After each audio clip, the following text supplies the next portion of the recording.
The observation deck of the galactic station hummed with nervous energy as Ambassador Lisa stood before the assembled delegates.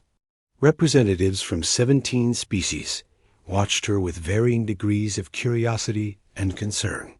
The Relec delegation kept their feathers ruffled in obvious agitation, while the crystalline Vex clicked their limbs against their chairs in what passed for anxious tapping. The humans wish to join our peaceful alliance, announced High Counselor Thane, his blue-scaled face impassive. However, there remains the matter of the Kresh incursions in the outer systems.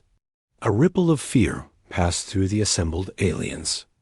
The Kresh were apex predators from the galactic rim, standing 9 feet tall with razor claws and teeth designed for tearing flesh. They had been raiding peaceful worlds for months, taking prisoners and resources without provocation. Every attempt at negotiation had ended with the envoys becoming their next meal. The Alliance has lost 14 ships trying to establish communication, continued Thane. We cannot risk more lives. Perhaps it would be better to simply abandon those sectors. Lisa stepped forward, her small frame dwarfed by the towering aliens around her. At barely 5.5 feet, she looked fragile compared to even the smallest delegate. If I may, Counselor, I believe there's another approach we haven't tried. What could you possibly suggest that our greatest military minds haven't already considered? The question came from General Corvex, a battle-scarred warrior whose species had evolved from pack hunters. Even he seemed intimidated by the Kresh threat. Sometimes the best way to deal with a predator is to let it think it has already won. Lisa said quietly. The room fell silent. Several delegates exchanged glances that clearly questioned human sanity. You propose surrender? Thane's voice carried a note of disappointment. I propose a lesson, Lisa replied. One that will resonate throughout their pack structure and make them think twice before attacking peaceful worlds again. 2 days later, Lisa sat alone in a small diplomatic shuttle, drifting through the asteroid field where the latest Kresh raid had occurred. She had disabled the weapon systems and shields, leaving only life support and communications active. The message she broadcasted was simple. Lone human seeks parley with Kresh leadership. It didn't take long. The massive Kresh dreadnought emerged from behind asteroid, its black hole bristling with weapons. Lisa watched through her viewport as smaller fighters swarmed around her tiny vessel, their pilots clearly amused by what they saw as easy prey. The lead fighter pilot's voice crackled over the comm system, translated by the universal language. Processor. Small soft thing wishes to speak before it dies. How entertaining. I wish to meet with your Alpha, Lisa responded calmly. I have an offer. The only offer you can make is your flesh for our consumption, came the growling reply. But yes, the Alpha will enjoy watching you beg. Lisa was hauled aboard the dreadnought in restraints that could have held a full-grown Corvex warrior. The Kresh crew laughed at the sight of her small form, making comments about how tender human meat might taste. She said nothing, keeping her expression neutral as they dragged her to the bridge. The Alpha was massive, even by Kresh standards, nearly 10 feet tall with scars crisscrossing his dark fur. His yellow eyes gleamed with predatory hunger as he looked down at Lisa. So this is what passes for a warrior among the humans. Pathetic. I come with an offer of tribute, Lisa said, meeting his gaze steadily. My people wish to avoid unnecessary conflict. The Alpha laughed, a sound like grinding metal. Your tribute is yourself, little prey. Your fear will season your meat nicely. I'm not afraid, Lisa said simply. The bridge fell quiet. The Alpha's eyes narrowed as he studied her face, searching for the terror he expected to find. Instead, he saw only calm determination. Not afraid? The Alpha's voice dropped to a dangerous growl. Perhaps you don't understand your situation. He extended one massive claw, pressing the razor-sharp tip against Lisa's throat. A thin line of blood appeared. You are about to die, soft thing. Your species is about to learn why the galaxy fears the Kresh. Lisa looked up at him and smiled. Actually, you're about to learn why the galaxy should fear humans. The Alpha's claw pressed deeper, drawing more blood. Empty words from prey. Tell me, Alpha, how long has your species dominated through physical superiority? 10,000 rotations, the Alpha boasted. No species has ever stood against us. And in all that time, how many of your kind have you lost to smaller, weaker prey animals on the worlds you've conquered? The Alpha's eyes flickered with confusion. What does that matter?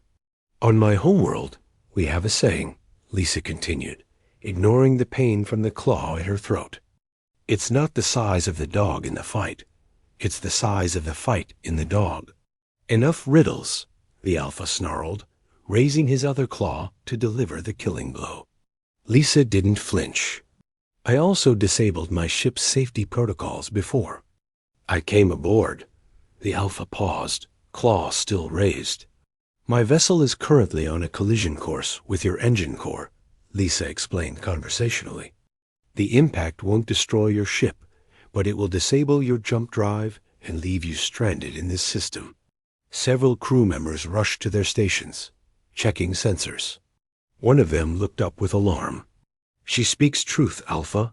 The small ship approaches our engines. Shoot it down, the Alpha commanded. We tried, came the response. Our weapons cannot target something so small at close range without hitting her own hull. The Alpha's claw tightened at Lisa's throat. Then you die here with us, little fool. Actually, no, Lisa said, her smile widening slightly.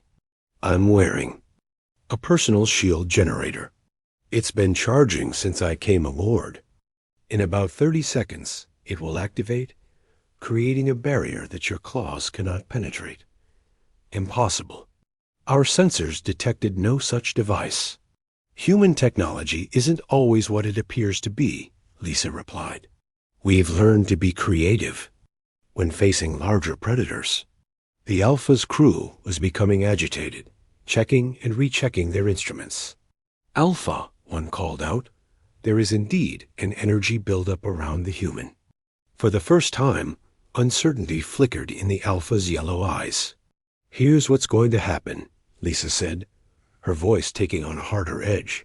Your ship will be stranded here for approximately 6 hours while your crews repair the engine. Damage. During that time, a fleet of human warships will arrive to collect me. Your species has no warships, the Alpha scoffed, but his confidence was wavering. That's what we wanted you to think, Lisa replied. Humans learned long ago that sometimes the best predator is the one that doesn't look like a predator at all. A proximity alarm began blaring as Lisa's shuttle entered its final approach vector. The Alpha's crew scrambled at their stations, but there was nothing they could do.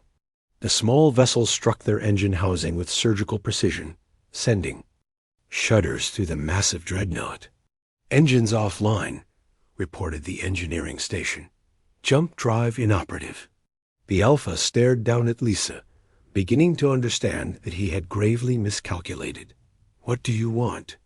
For you and your pack to leave this sector immediately, once your engines are repaired, Lisa said as her personal shield flickered to life, creating a shimmering barrier around her, and to spread the word to other Kresh fleets that human space is not to be touched.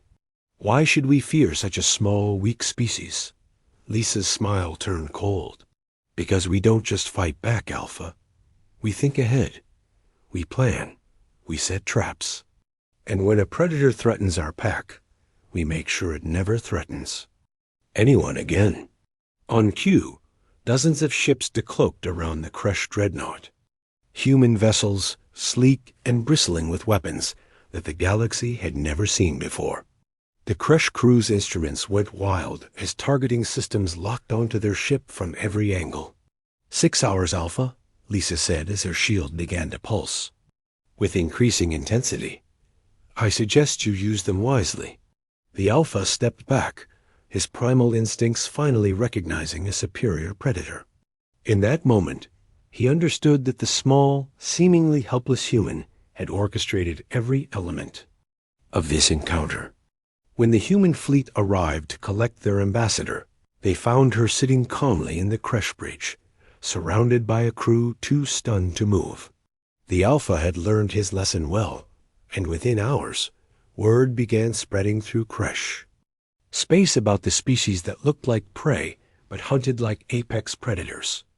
The raids on peaceful worlds stopped that very day, and in the halls of the Galactic Alliance, humanity's membership was approved unanimously, with a special notation that any species threatening human interests should expect creative and overwhelming retaliation. The smaller predator had taught the larger ones exactly what happened when they chose the wrong prey. Chat controls Sonnet 4.